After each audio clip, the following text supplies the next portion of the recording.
por auténticas mentiras, pero ellos creen que son verdades y ya digo, están dispuestos incluso a dar su vida por dichas mentiras. Así que la verdad echa fuera las mentiras. Y entonces podemos comenzar a vivir, punto número 3, según las leyes del reino de Dios. No según las modas, no según los criterios y las opiniones del mundo, sino según los principios establecidos por el Señor, principios del reino, como les llamamos. A continuación, podemos comenzar a experimentar paz en nuestra vida. No hay paz si no estamos en la verdad. No hay una verdadera libertad, ni hay una seguridad y una estabilidad en nuestra vida, a menos que la verdad sea la base y el fundamento de nuestra existencia. Y finalmente, dijimos que la verdad fortalece el espíritu, la mente y también, como no, le hace un favor muy grande al cuerpo. Y finalmente terminamos compartiendo 3 grandes verdades. Yo no sé cuántos de ustedes se acuerdan, pero yo dije que una de las verdades que quería compartir el domingo pasado es que la verdad se puede conocer, la verdad se puede experimentar, porque la verdad tiene nombre, y el nombre de la verdad es Jesús. Jesús dijo: yo soy el camino, yo soy la verdad y yo soy la vida. Y si eso es verdad, y vimos que la segunda verdad es que Él volverá, y la tercera verdad dijimos que Dios no miente, basándonos en el texto del libro de Números, capítulo 23, verso 19. Dios no es hijo de hombre para que mienta. Lo que Dios ha prometido, y todo lo que Dios ha prometido es verdad, se va a cumplir. No es una especie de trampa, una especie de truco donde dice, bueno, te prometo esto, pero a la hora de la verdad no es verdad, no es así. Dios lo que promete, lo cumple, porque Dios es un Dios de verdad. ¿Cuántos dicen amén? Quiero llevarles al Salmo 139, porque en esta tarde vamos a compartir, vamos a meditar sobre 3 verdades más. Y la primera está basada en el Salmo 139, a partir del versículo 7. Es un salmo muy interesante, porque encontramos en él 3 atributos que son única y exclusivamente de Dios. No son atributos ni características del ser humano. Estas 3 cualidades o características solamente las tiene Dios. Y en este Salmo 139 aparecen estas 3. Hay salmos que aparece una, en otros salmos aparecen 2, pero en este casualmente, el Salmo 139, podemos encontrar la omnisciencia de Dios. Es decir, Dios todo lo sabe, todo lo conoce, pasado, presente, futuro, Dios lo sabe perfectamente. Y eso lo encontramos en este salmo. Encontramos la omnipresencia de Dios, es decir, Dios está en todas las partes al mismo tiempo. No significa que si está en un lugar se ausenta de otro, sino que la presencia de Dios lo abarca todo. Él está en todas partes, que no es lo mismo que decir en todas las cosas. Eso sería una aberración, decir que Dios está en las cosas. Dios está en todas partes, pero Dios no está en las cosas. Porque si estuviera en las cosas, pues creeríamos en el panteísmo, de tal manera que gente se puede acercar a Dios a través de una oración a un árbol, otros a una estrella, otros a la tierra, etcétera, etcétera. Dios está en todas partes, pero no significa que esté en las cosas de una forma visible, ¿no? Y finalmente, la omnipotencia de Dios. Dios no tiene ningún tipo de limitaciones, ni de espacio, ni de tiempo. Por eso encontramos a Dios con una definición muy breve, pero muy profunda. Es la profundidad de la sencillez de Dios. Que Dios es espíritu. No lo limita el tiempo, no envejece, no caduca. La Biblia ha sido escrita en un lenguaje humano, donde aparecen muchas figuras retóricas para explicar lo que Dios es y lo que Dios hace. Y hay una figura muy común en la Biblia que se llama antropomorfismos, y es utilizar elementos del cuerpo humano para hablar de aspectos o características de Dios. La Biblia dice o habla del brazo del Señor, sobre quién ha creído nuestro anuncio y sobre quién se ha manifestado el brazo del Señor. La Biblia habla de los ojos de Dios. La Biblia habla de la mano de Dios. Pero son simplemente eso, antropomorfismos. Es utilizar un lenguaje conocido, un lenguaje humano, ¿verdad? Distintas partes del cuerpo, para describir la naturaleza de Dios en la vida de su creación, en la vida de los seres humanos. Hemos oído a veces escuchar como que la naturaleza tiene el libre albedrío de hacer cuanto quiera, y no es verdad. Las leyes de la naturaleza las estableció Dios desde el principio de los tiempos. Fíjense qué curioso que todas las leyes que el hombre ha ido descubriendo con el paso del tiempo son leyes que estaban ocultas a los ojos del hombre. El hombre no las ha inventado, simplemente las ha descubierto, ¿verdad? Pero son leyes que Dios estableció desde el principio de los tiempos. Y uno de los libros más profundos de la Biblia, que es el libro de Job, encontramos el peso de la tierra, encontramos los nombres de algunas constelaciones y estrellas, encontramos cómo el viento pesa, ¿verdad? Cosa que no se descubrió hasta muchos siglos después, y encontramos muchas cosas muy interesantes acerca de las leyes de la creación. Alguien dijo que lo creado es una manifestación de las ideas y de la voluntad de Dios hechas realidad, ¿vale? Dios hablaba y su palabra se materializaba. Poder que no transfirió al hombre, imagínense. Es un poder simplemente, o es un poder que solamente se limita a él. Dios habla y lo que Dios ordena se materializa, se cristaliza, ¿sí? Sea la luz o sea cualquier otro elemento. Ahora, en el Salmo 139 vemos estos tres atributos de Dios, repito, omnisciencia, omnipresencia y omnipotencia. Y a partir del versículo 7, el salmista se hace una serie de preguntas muy interesantes, pero las hace en forma de sorpresa. Aquí dice: ¿a dónde me iré de tu espíritu? ¿A dónde huiré de tu presencia? Si subiere a los cielos, allí estás tú. Si en el Seol hiciere mi estrado, he aquí, allí tú estás.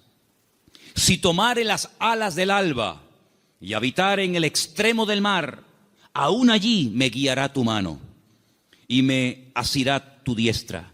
Si dijere: ciertamente las tinieblas me encubrirán, aún la noche resplandecerá alrededor de ti. Aún las tinieblas no encubren de ti, y la noche resplandece como el día. Lo mismo te son las tinieblas que la luz. ¿Cuántos dicen amén? Ahora, en la Biblia encontramos a ciertos personajes que por las circunstancias que estaban atravesando no les quedó más remedio que huir y esconderse de las personas que querían quitarles la vida. Por ejemplo, piensen en Moisés. Cuando él tenía 40 años, dice la Biblia que él, para mediar en una disputa, en una pelea, dice que él se levanta contra un egipcio y lo mata y lo oculta. Pero aparentemente se ve que su crimen, su asesinato no quedó, digamos, oculto. Y al día siguiente alguien le dice: ¿me vas a matar a mí como ayer mataste al egipcio? Y esto le produjo un pánico, le trajo un miedo tan grande a Moisés, que dice que tuvo que huir al desierto. Y se ve que no lo encontraron. Se ve que el faraón, que a lo mejor intentó encontrarlo, fue todo en vano, porque pasó 40 años en el desierto y la Biblia no dice en ningún momento que a Moisés lo localizaron y lo llevaron a Egipto y lo sentenciaron. Por lo tanto, supo huir y se escondió, pero tuvo que huir. Tenemos, por ejemplo, el caso de David.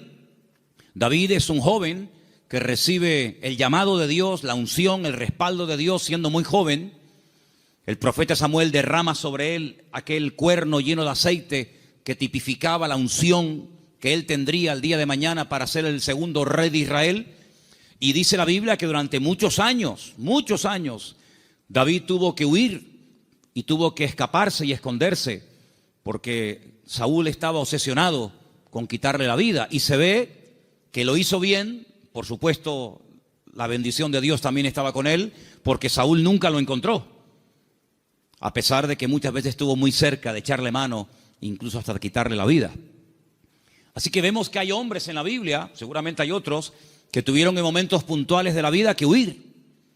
Pero lo que me llama la atención es que estas personas huían de hombres y fueron capaces de ocultarse de esos hombres, sea Faraón, sea Saúl, que querían quitarle la vida. Pero lo curioso es que en el primer libro de la Biblia, el libro del Génesis, el primer hombre intenta jugar al escondite con Dios. Porque dice la Biblia que cuando Adán peca, se esconde de Dios, como si Dios no supiera dónde está. Es decir, Adán está tratando a Dios como si fuera un hombre. Así como Saúl no pudo encontrar a David porque sabía dónde esconderse, y así como Moisés se supo meter en el desierto y no lo encontraron, Adán creía que se podía ocultar de Dios. Sin embargo, el Señor sabía perfectamente dónde está. Me llama la atención que cuando leemos el libro del profeta Jonás, en el capítulo 1, dice la Biblia que él recibe un llamamiento para ir a predicar a una tierra extranjera, a la capital del imperio de Asiria. La ciudad se llamaba Nínive, pero él no quería ir, porque él sabía que si la gente se exponía a la palabra y se arrepentían, Dios los iba a perdonar. Y como él no quería que Dios los perdonara, sino que los castigara y los destruyera, pues dice, no voy a predicarles. Y como no van a tener la opción de arrepentirse, pues que se mueran. Y entonces dice que desciende a una ciudad que en la Biblia se llama Jope, pero que en la actualidad se llama Jaffa, y dice que toma un barco para huir de la presencia del Señor. Bueno, hay un momento en el que los marineros le preguntan, ¿qué haces aquí? ¿Cuál es tu nacionalidad? Y dice que los marineros se dieron cuenta de que él intentaba huir de la presencia del Señor. ¿Eso qué significa? Bueno, en ese momento, y hasta siglos más tarde, se creía que Dios donde estaba y donde Dios vivía y moraba era en Jerusalén, en el templo que estaba en el monte Moriah. Y cuanto más lejos me alejara de Jerusalén, y si encima me monto en un barco y me voy mar adentro, pues es como que la presencia de Dios la dejo atrás y Dios pues no me encuentra. Yo estaba leyendo hoy justamente el libro de Jonás y hay una canción que nosotros cantamos en la iglesia, parte del Salmo 118, que dice, desde la angustia invoqué al Eterno y Él me oyó. Y en la oración que Jonás hace desde el vientre del gran pez, pues dice la Biblia que él dice, desde la angustia invoqué al Eterno y Él me respondió. Así que el Salmo 118, Jonás lo sabía perfectamente, pero el 139 se ve que se olvidó. Porque el 139, el salmista dice, ¿a dónde me voy a esconder? ¿A dónde voy a huir de tu presencia? Vaya a donde vaya, sea hacia arriba, sea hacia abajo, sea a la izquierda o sea a la derecha, nunca podré huir de tu presencia, porque él tenía bien claro el concepto de la omnipresencia del Señor. ¿Cuántos dicen amén? Ahora, esta gente huía en el sentido negativo, pero hermanos, esto nos tiene que producir un gozo y una alegría a todos y a cada uno de nosotros enorme, inmensa. ¿Sabéis por qué? Porque vayamos a donde vayamos, no importa las circunstancias en las que nos encontremos, la presencia del Señor siempre, siempre estará a nuestro lado. ¿Cuántos dicen amén? No importa si te encuentras en una cárcel, allí el Señor sabe que estás. ¿O acaso nos hemos olvidado de que una noche bien tarde Pablo y Silas cantaban, los presos les oían, pero no solamente los presos les oían, sino que el Señor en el cielo también les oía y dice que los liberó de una forma tremenda? ¿Cuántos dicen amén? Dice la Biblia que cuando estaba en la tempestad, al día siguiente, cuando llevan ya más de 20 días en ayuno, sin ver estrellas, sin ver sol, perdidos, desesperados en medio del mar Mediterráneo, se levanta el apóstol Pablo y dice, no tengan ningún temor, porque anoche estuvo en mi camarote el Señor y me dijo que si nos mantenemos unidos, nadie va a perder la vida. Luego lo vio en la cárcel y también lo vio en la tempestad. Pero también se acordó de que en el desierto había un viejito llamado Moisés, que hacía 40 años que había huido de Egipto, y el Señor lo encontró. Y el Señor sabía que en aquel pozo, aunque los hermanos se tapaban los oídos y no querían oír los gemidos y los gritos de José, la Biblia nos enseña que el Señor siempre estuvo con José en el pozo y posteriormente en la cárcel. No hay ni un solo lugar donde nosotros vayamos en esta vida donde el Señor no esté a nuestro lado, sino que incluso hay una promesa del Señor que nos dice, he aquí yo estoy con vosotros todos los días hasta el fin del mundo. Hoy estaba analizando, estaba echándome un rato la siesta y de repente, ¡pum!, me desperté como un resorte y me fui a mi oficina y empecé a escribir todo lo que me venía a la cabeza. Y fíjate, me venía a la cabeza cuando Elías, huyendo, otro que huye también, en este caso no de un rey, no de un faraón, sino de una mujer llamada Jezabel, la reina perversa, esposa de Acab, que quiere matarlo. Dice que salió corriendo, huyendo para que Jezabel no pudiera matarlo. Y dice que se mete dentro de una cueva. Y entonces dice que de repente se produce un terremoto tremendo, tremendo. A tal punto que dice que las rocas se parten por la mitad. Pero dice, Dios no estaba en ese terremoto.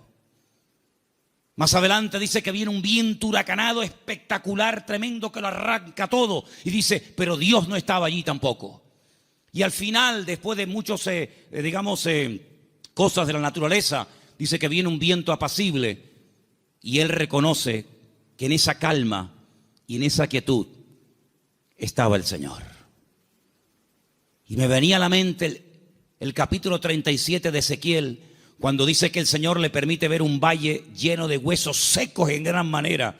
Y dice que no se levantaban ni producían ningún temor porque no estaba el Espíritu de Dios dentro de ellos. Si como la Biblia dedica tiempo a decir dónde Dios no está, pero también la Biblia dice dónde Dios sí está.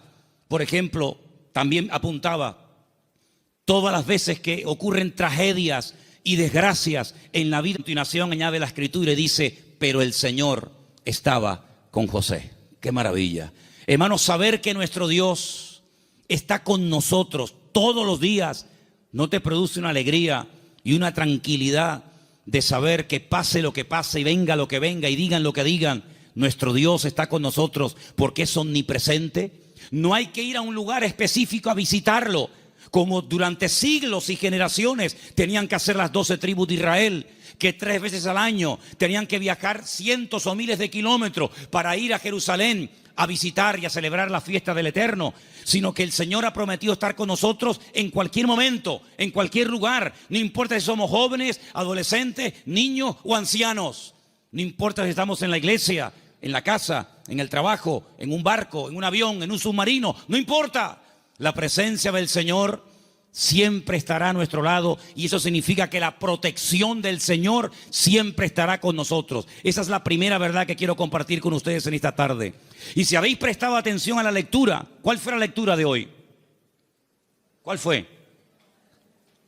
Salmo 121. ¿Cómo empieza el Salmo 121? Alzaré mis ojos a los montes. ¿De dónde vendrá mi socorro? Ay, amigo, cuando tú estás donde empezaban los peregrinos que iban a Jerusalén a celebrar las fiestas, cuando tú te pones en el principio de ese camino, allí en lo alto, en Galilea, y ves un camino estrecho, rodeado de unas montañas gigantescas, y te explican que en esas montañas se ponían los ladrones y las bandas armadas para robarle las ofrendas y los diezmos que iban a llevar al templo a Jerusalén. ¿Cómo nos van a alzar los montes los peregrinos y decir, Señor, ¿de dónde vendrá nuestro socorro? No es que está implorando la ayuda de las montañas, no, porque el versículo siguiente dice, nuestro socorro viene del Señor que hizo los cielos y la tierra.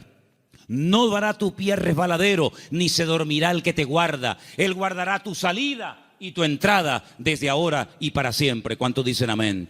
Hermanos, en estos tiempos en los que estamos viviendo, es importante que nos recordemos cada día el Señor, la presencia del Señor, la cobertura del Señor está a mi lado. ¿Cuántos dicen amén? Dile que está a tu lado, el Señor está con nosotros porque es un Dios fiel. Aleluya. Esa es la primera verdad que tenemos que tener presente en nuestra vida.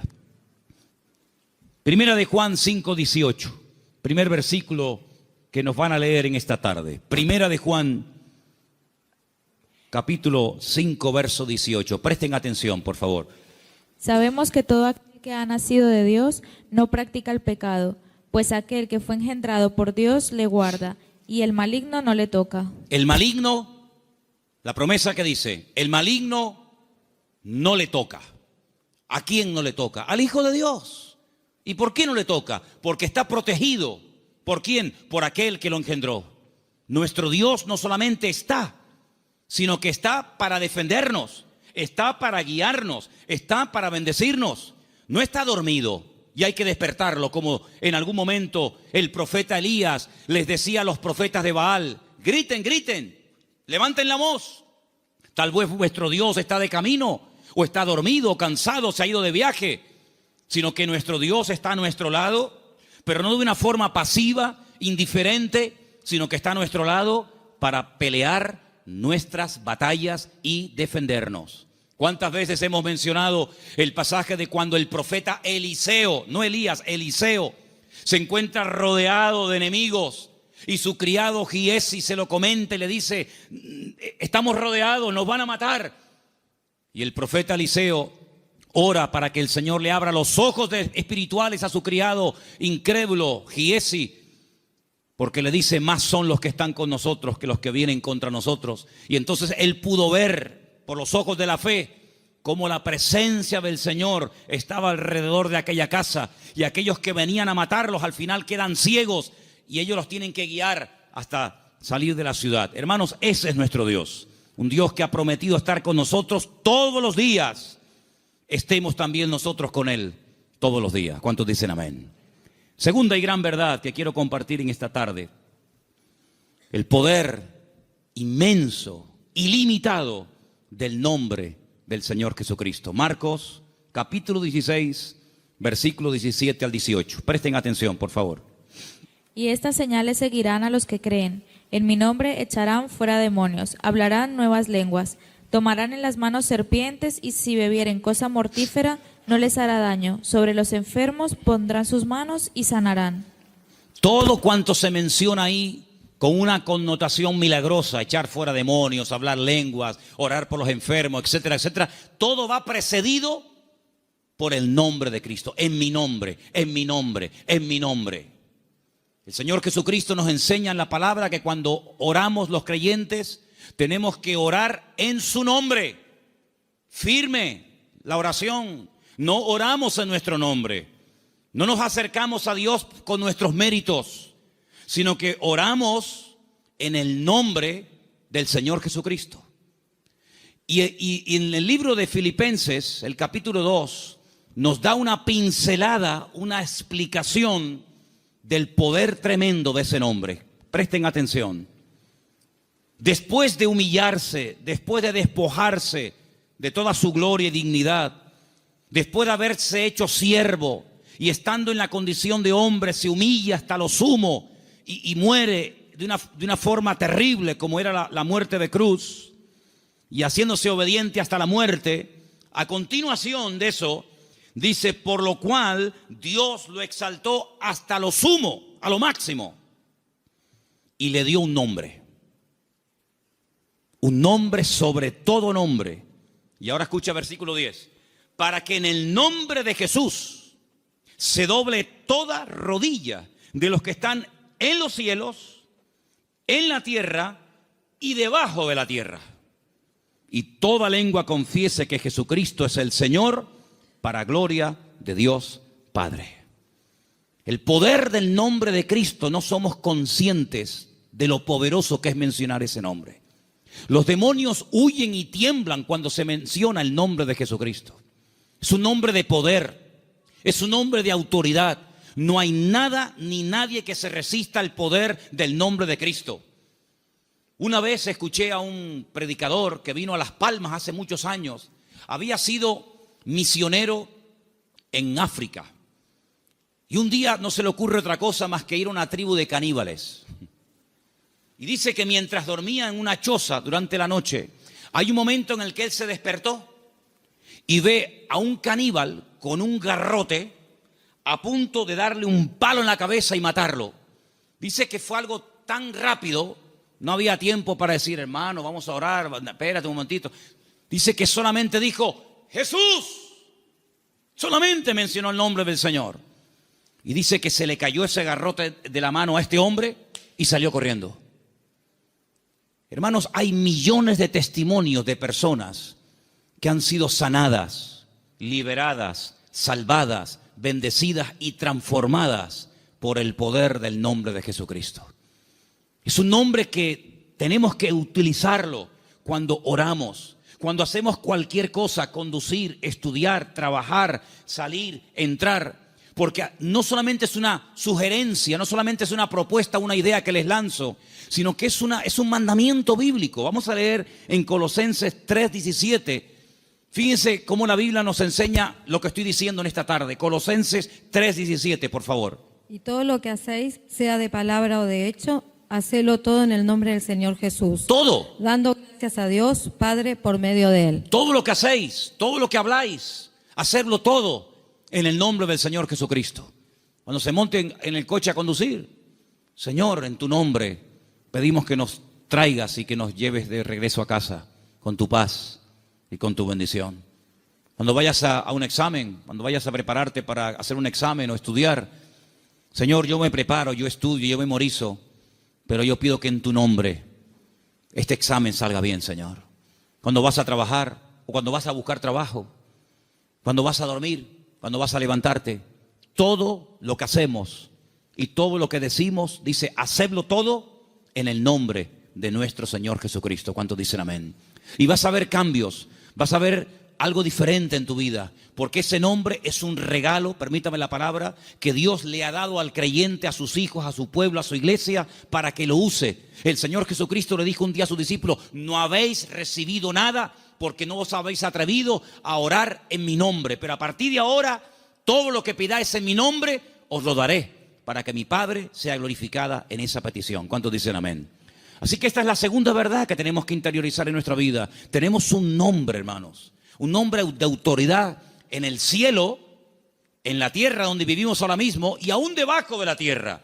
Un nombre que no tiene limitaciones de ningún tipo. Pues vamos a usarlo, porque la Biblia dice que es el regalo del Padre al Hijo, un nombre que es sobre todo nombre, para que en ese nombre se doble toda rodilla de los que están arriba en el cielo, en la tierra y aún debajo de la tierra, y toda lengua confiese que Jesucristo es el Señor, para gloria de Dios Padre. Dice también en un versículo que vamos a leer a continuación, en Proverbios 18:10, nos pone un ejemplo gráfico de la protección que proporciona el nombre del Señor, el nombre de Dios. Proverbios 18:10, por favor. Torre fuerte es el nombre del Señor. A Él correrá el justo y será levantado. Torre fuerte es el nombre de nuestro Señor, y a Él correrá el justo y será levantado.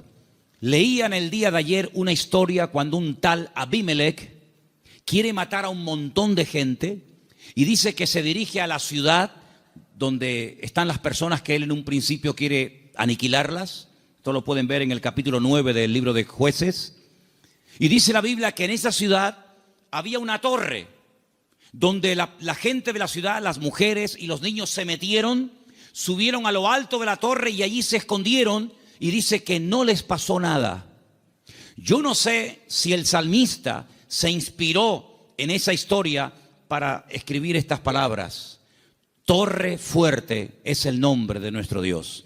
A Él correrá el justo y será salvado en el tiempo de la angustia, en el tiempo de los problemas. Así que, hermanos, les animo a que en esta semana, no en vano, porque fijaros que sagrado es el nombre del Señor, que hay un mandamiento de los 10, del decálogo, hay uno que curiosamente hace referencia a su nombre. No tomarás el nombre de tu Dios en vano. Pero bueno, una cosa es no tomarlo en vano y otra cosa es no tomarlo nunca. Por lo tanto, cuando menciones el nombre del Señor, que la gloria, una vez obtenida la respuesta a esa petición o a esa necesidad, que la gloria no sea para ti, sino que la gloria se la lleve el Señor. ¿Cuántos dicen amén? Hay también una tercera verdad que quiero compartir esta tarde. Y para los que no estuvieron, el otro día aquí en la iglesia, el día jueves, en la carta de Pablo a Tito, una carta pequeñita que está por ahí por el Nuevo Testamento, ustedes la tienen también, no les quepa la menor duda. El apóstol Pablo deja a Tito en la isla de Creta para que impida que se mezclen o que se metan en la iglesia falsas enseñanzas, falsas doctrinas, etc. Y una de las cosas que el apóstol Pablo le decía a este joven pastor es que en la iglesia tiene que haber, a nivel de cuerpo, una sana doctrina y que el liderazgo, los ancianos que él iba a nombrar para que ocuparan cargos de responsabilidad en la obra, tenían que ser personas con una serie de características. Algunas eran prudentes, con paciencia, serios, sobrios, etc. Pero lo que me llamó la atención es que dice, y el liderazgo tiene que tener una fe sana. Bueno, literalmente dice, que sean sanos en la fe. Y esto despertó mi curiosidad, porque la tercera verdad que quiero que en esta tarde escuchen ustedes y quiero compartir es el poder que tiene el cuerpo, el pueblo del Señor, siempre y cuando la fe de esa iglesia sea una fe sana. Y algunos dirán, pero ¿cómo que una fe sana? ¿Es que acaso hay una fe que no es sana? Pues sí. La fe a veces se puede enfermar. De hecho, vimos el jueves, repasamos un poco, que hay un momento puntual en el ministerio del Señor Jesucristo en el que algunos discípulos vienen y le dicen, Señor, nos ha pasado algo y queremos contártelo. Hemos entrado a una ciudad y no nos han querido recibir. No han sido hospitalarios, han sido fríos. Incluso nos han pedido que nos marchemos de la ciudad, que no quieren saber nada de ti, de tu ministerio ni de tus palabras. Y le dicen ellos al Señor, y uno de ellos era nada más y nada menos que Juan. ¿Quién lo diría?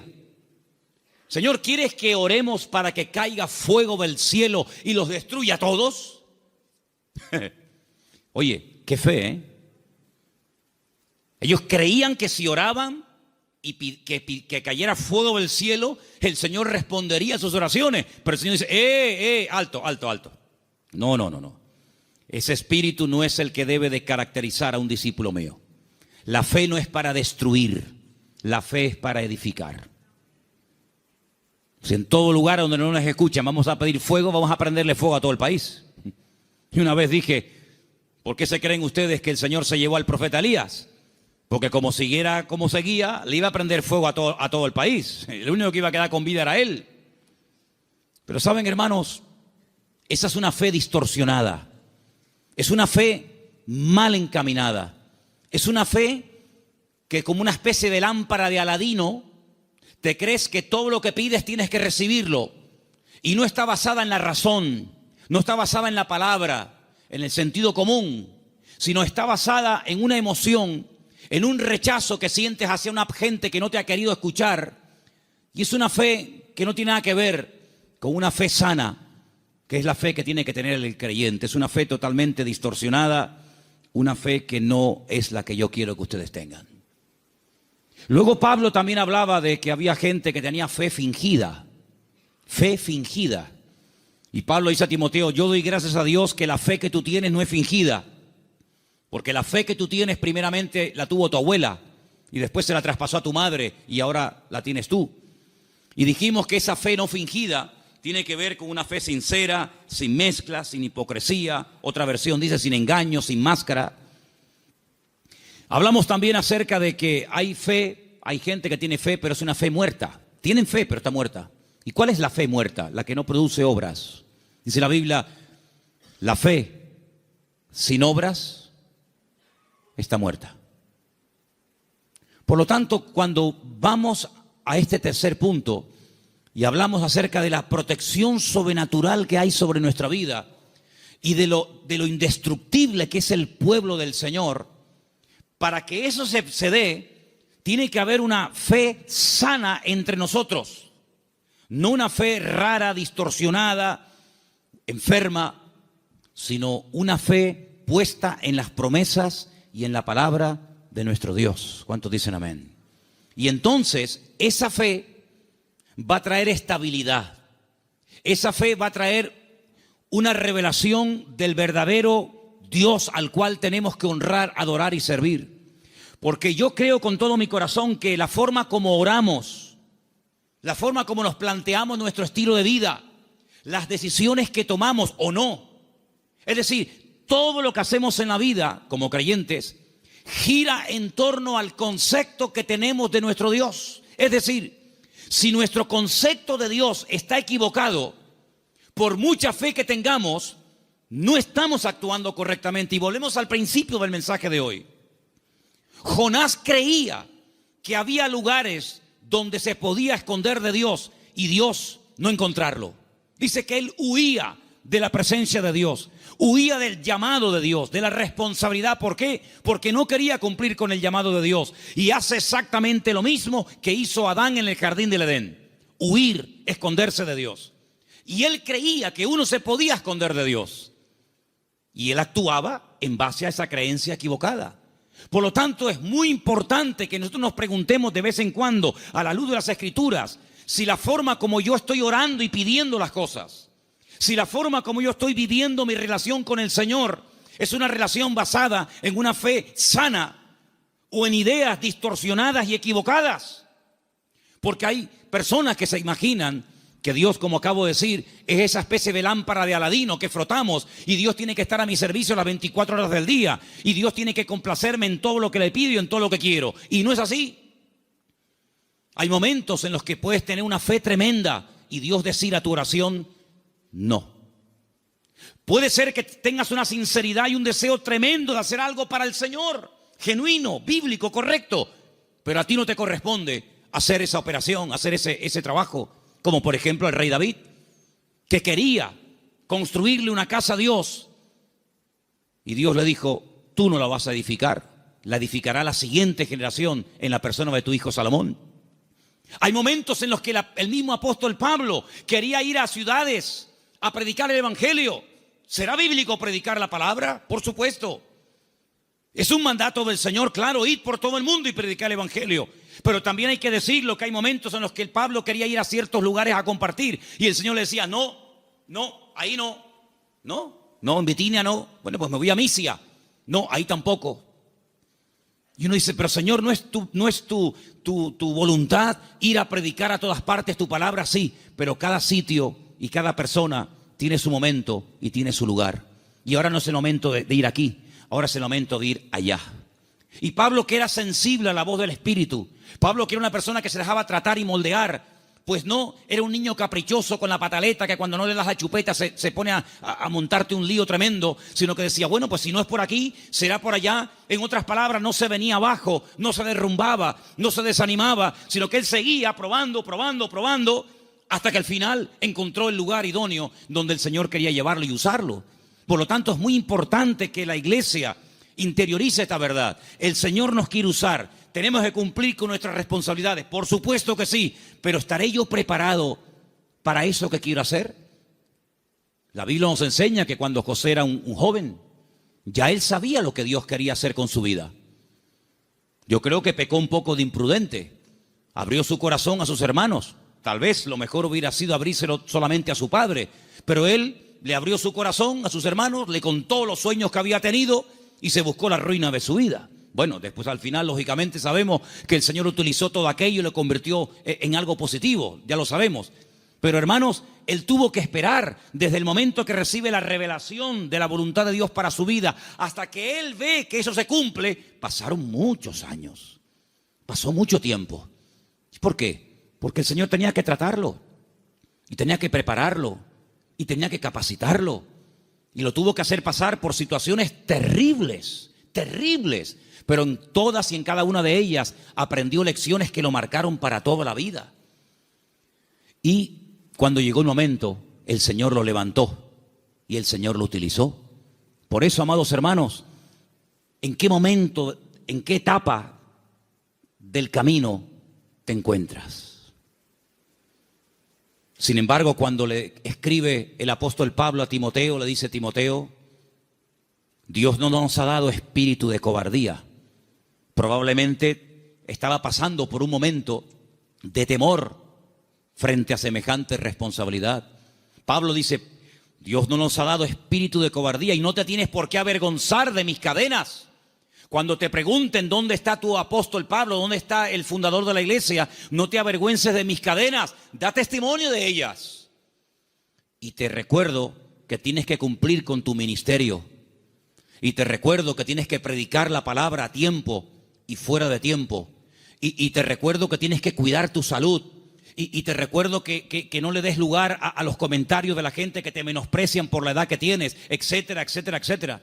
En otras palabras, ¿por qué Él exige que sufra? Sufre, pelea, predica, con ganas y sin ganas, a tiempo y fuera de tiempo.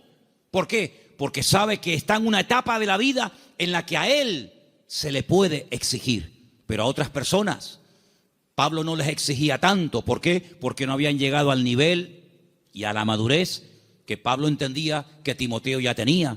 Por lo tanto, en base a tu conocimiento, en base a tu madurez, en base al desarrollo que tú tienes en el Señor, se te exigirá más o se te exigirá menos. Pero todo creyente que forme parte del cuerpo de Cristo, el cual llamamos iglesia, tiene que asumir las responsabilidades que le corresponda. Y yo, por ejemplo, en esta tarde, tengo aquí una pequeña lista de cosas en las cuales todos sí podemos, a pesar de que lleven poco tiempo o mucho tiempo, todos sí podemos cumplir con ellas. Por ejemplo, con la puntualidad. Yo doy gracias al Señor de que en esta iglesia, salvo raras excepciones, siempre se empiezan los cultos a su hora. ¿Sí o no? ¿No? ¿Dicen que no? Hemos estado en algunas iglesias donde el culto se ha empezado media hora tarde. Y durante la predicación aún sigue entrando gente. Y decirnos a algunos miembros de la iglesia, en esta iglesia siempre ha sido así. Es imposible empezar un día a tiempo. Bueno, yo doy gracias al Señor de que por lo menos en eso no somos malos, ¿no? Sino que generalmente solemos ser puntuales. Cuando se propone o se expone a la congregación un proyecto, una idea o algo, generalmente un altísimo porcentaje de la congregación responde apoyando pues dicha actividad o proyecto o lo que sea. En otras palabras, hermanos, la iglesia va a crecer en la medida en la que tú crezcas. La iglesia, cuando hablamos de iglesia, ¿qué es la iglesia? La iglesia eres tú, y tú, y tú, y cada uno de nosotros. Y la iglesia, ese concepto a veces tan abstracto, como dice ¿la iglesia qué es? Pues la iglesia eres tú. La iglesia tendrá la madurez de todos y cada uno de nosotros. Pero esa madurez, ¿dónde la aprendemos? ¿Aquí o ya venimos con ella de casa? Después del culto hoy, queremos reunirnos unos poquitos minutos con los padres de los chicos que en este momento, ahora mismo, están en la escuela dominical. ¿Por qué? Porque una de las cosas que tenemos que entender es que la iglesia, por ejemplo, los domingos, la escuela dominical, es un refuerzo a lo que teóricamente los niños ya aprenden de sus respectivos padres en el hogar. ¿Cuántos dicen amén? Es decir, si ustedes no oran a la hora de la comida, difícilmente, por más que se lo enseñen ahora mismo las hermanas que están allí con esos niños, que hay que orar dándole gracias al Señor por la comida que entra por nuestra boca, si después durante la semana, que es muy larga, hasta el próximo domingo, no ven a papá y no ven a mamá orando un momentito, dándole gracias al Señor por los alimentos, pues le vamos a hacer al niño, perdonen la palabra, un cacao, porque le estamos enseñando algo en la iglesia que luego ustedes no lo apoyan. Es decir, que lo que aprendan aquí, luego vean la práctica en el hogar. ¿Cuántos dicen amén? Si, por ejemplo, un niño un día en una escuela dominical tiene una clase donde, por ejemplo, no sé, se le habla del perdón, pues que cuando lleguen momentos puntuales, pues que el niño vea que en casa la asignatura del perdón se aprueba con sobresaliente y no siempre con suspenso. Y simplemente quiero ponerles un ejemplo. Porque la tercera verdad que estoy tratando de compartir esta tarde es la importancia de la iglesia en el mundo y cómo la iglesia es indestructible siempre y cuando cumpla con los requisitos bíblicos establecidos por el Señor en su palabra. ¿Dónde aprendió José a perdonar, a reconciliarse, a llevarse bien con otras personas? ¿Dónde lo aprendió? ¿En Egipto? ¿En Egipto lo aprendió? No, lo aprendió en el hogar, lo aprendió en casa. Yo no sé, supongo que sí, ya es especular. Si algún día Jacob, que era su padre, explicó en casa el motivo por el cual se iban de un país a otro. Me imagino que sí. Yo me imagino que un día Jacob habrá juntado a Raquel, a Lea, a sus hijos y les habrá dicho: chicos, nuestro tiempo se ha terminado con el tío Labán. Volvemos a Canaán. Y quiero contarles algo. Hace 22 años salí de mi tierra y ahora volvemos. Pero hay un una pequeña cosa que tengo que comentarles. Yo no vine aquí porque quería en el fondo venir. Yo vine aquí casi forzado por las circunstancias. Vine aquí porque el tío Esaú, vuestro tío, mi hermano, me quería matar. Y ahora volvemos y no sé lo que nos vamos a encontrar. La Biblia dice que él toma una serie de medidas, muy particulares por cierto. Fue haciendo diferentes grupos, a las que menos amaba o con las que menos tenía, no sé, feeling, las fue poniendo por delante y él lógicamente se quedó atrás, con la que él realmente quería y con sus hijos. Y le llega la noticia de que el tío Esaú viene con 400 hombres armados hasta los dientes. Y entonces él se va a la montaña a orar. Y es allí cuando tiene un encuentro con el Señor que lo cambió para toda la vida. Y es allí donde pelea con un ángel. Y dice la Biblia que allí donde Dios le cambia el nombre de Jacob por Israel. Y al día siguiente llegó el momento de la verdad, amigo.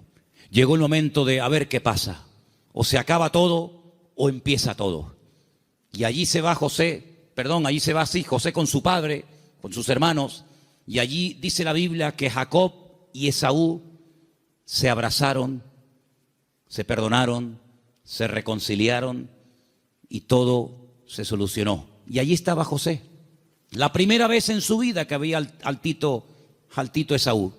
La primera vez en su vida que veía algo tan impactante que sin lugar a dudas lo marcó.